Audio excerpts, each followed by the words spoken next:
have landed in India, bringing back around 1396, I think is the number that I have, 1400 students, Indian citizens. These are 4 flights were from Bucharest, as you remember, and 2 from Budapest. So,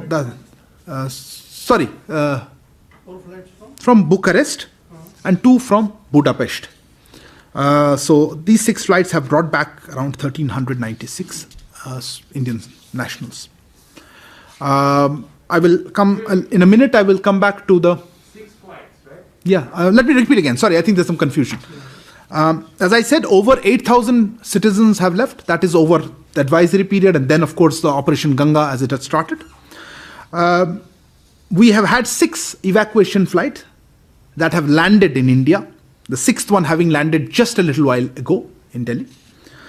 Of these 6 flights, 4 left Bucharest and 2 were from Budapest. The total number of people on these flights, 1396. That's what our numbers are. I will come back to the flights in a minute. Our focus, of course, is on the land borders before they go to the flights, getting people out from Ukraine through the land borders. There has been some movement, an improvement on the movement into Poland. As we were discussing yesterday about the difficulties at the Polish border. I think they're still difficult, but I think it's improved. Our embassy in Warsaw was able to arrange buses at the Sheni border point. There's a Sheni Medica border point. The Sheni side is on the Ukrainian side. So do remember that we're talking about the Ukrainian side.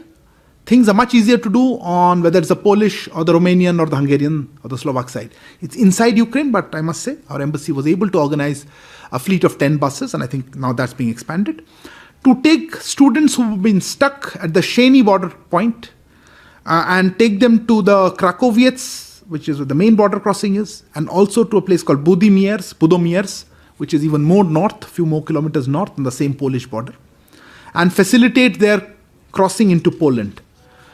So that has helped take off some of the pressure there. But again, this is a continuing process because there were a lot of students, and I think they still are there. On the Polish side, once they cross the border, arrangements for food and accommodation have been made in the nearby town of Resso, I think it's pronounced Resso. And a number of Indians are there currently awaiting their flights back to India. So this is a good development. We managed to get some people across, and hopefully as this bus movement and taking them to the other border points continues, we should be able to ease some of the pressure. But I must emphasize that there is still a large number of Ukrainians and other citizens at the borders. The border is pretty crowded. There has also been movement, progress on the border with Romania.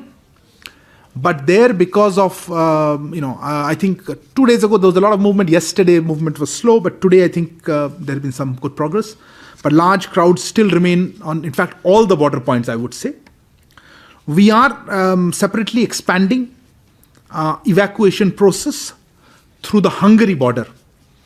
There is a city of Uzhgorod that Foreign Secretary mentioned yesterday. We are using that now as a staging point for that area. It's as far southwest of Ukraine.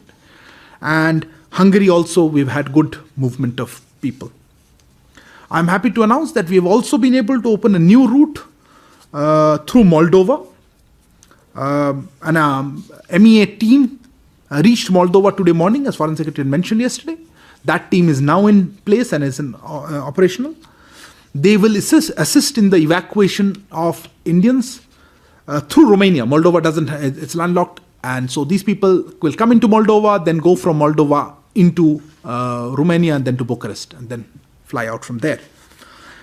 So this new route should help Indians in southern Ukraine, around Odessa and those places.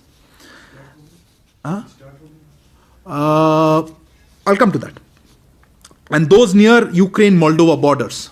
I am aware that some people were waiting on the Moldova side. Some people had crossed into Moldova but couldn't enter Romania. So we are now looking at how we can move them from Ukraine into Moldova into Romania. So it's in process, but some people are already in Moldova and we are trying to see how they can be helped into Romania and into Bucharest. You would recall EM spoke with his Moldovan and Hungarian counterparts yesterday and sought their support in facilitating evacuation of Indian citizens. Today, I think he's just spoken to the Polish foreign minister. And let's see, as clearly at various levels we are engaged with all the countries there with a primary focus on this. Moving on to, this is on the western part. So moving on to the other parts of Ukraine, we are encouraging Indians to move to western Ukraine, as you've seen the advisories. Our understanding is that some students in some of these cities in eastern Ukraine are boarding trains which taking them to the west. You would have seen some social media reports. I think Honorable Minister R.R. Singh also mentioned something. Some of it is confirmed, some of it is happening as we speak. But let me make a request here and emphasize something to you all and to our students and their families who are listening to this. We want to emphasize that people should not reach the border directly. Okay? If they do, they will face long waiting times to cross, as you have seen in Poland border.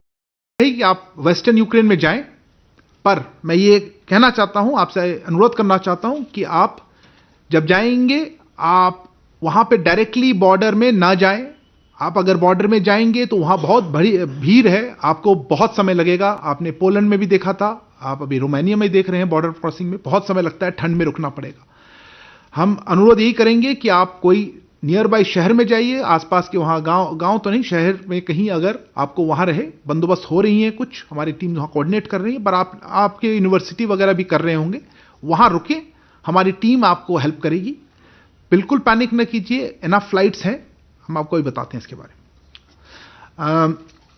So they should seek shelter in towns near the border areas, as I just said, and move to the border only in consultation with our teams, in accordance with the advisories that are being issued and will continue to be issued. Moving to the two cities in the east, well actually not east, Kyiv and regarding the cities of Kyiv and Kharkiv, we are closely monitoring developments there, the situation. The weekend curfew was lifted today in Kyiv and in the morning. It is a weekend curfew, and at 8 o'clock today that curfew was lifted. Currently there is no curfew in Kyiv, at least in those areas. We hear that in Kharkiv also it has been lifted, but again Kharkiv we have less understanding because in Kyiv we have better information. Our embassy has issued two advisories today, basically requesting students, asking students, subject to safety of course, to make their way to the railway station in Kyiv for onward journey to the western areas. अब जैसे कह रहे थे हिंदी में, हमारी दूतावास ने एक एडवाइजरीज जारी की है कि जो है कीव शहर में स्टूडेंट्स, अभी वहाँ पे कर्फ्यू नहीं है, आप निकल के जितना दूर हो सकता है आप रिस्क ना लेके कीव स्टेशन पे जाइए, वहाँ से ट्रेन्स चल रही हैं, आई थिंक कुछ फ्री बिना शुल्क के वहाँ पे ट्रेन्स चल रही हैं. भीड़ होगी, हमारे अभी देखा मैंने एडवाइजरीज को फॉलो कीजिए. So they will go to the railway station for onward journey to the western parts. Ukraine Airlines is arranging special trains for evacuations. And our latest understanding is that many students are now leaving Kyiv. Many Indian students are now leaving Kyiv. We will share with you more updates as we have them. Our embassy is actually live on this issue. So that's basically where we stand as per information. Coming on to what are we coordinating. As you are aware, a dedicated Twitter handle, Op Ganga helpline, with the hashtag handle at Op Ganga, Operation Ganga helpline, has been set up to assist in the evacuation process. This handle is working in coordination with dedicated control centers that have been set up for each border crossing. And we have also shared with you the new numbers of the control centers. Late last evening we shared with you. Those numbers are, as Foreign Secretary was saying, originally we had given you direct numbers of some of the officials. They are impossible to take that many calls. We are hoping that the control center will be able to take the greater load. We will continue to expand this. And of course, there is a control room in the Ministry of External Affairs actually operating from this very building, which is operating on 24/7 basis. Just to share with you a number, it has handled more than 8,000 calls and processed more than 6,000 emails since it was set up, I think a few days ago. Yes. The MEA control room has handled more than 8,000 calls and processed more than 6,000 emails since the control room was set up. This is apart from, of course, the calls and the messages that our embassies and our control centers abroad are receiving. This is just the Ministry of External Affairs control room here. Let me move on to the flights as I started off. Foreign Secretary indicated to you a tentative flight schedule yesterday. You saw that. We are adding to that based on demand. Demand means whenever students are there.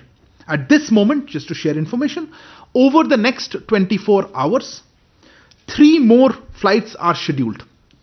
Okay, 2 of these flights will be from Bucharest.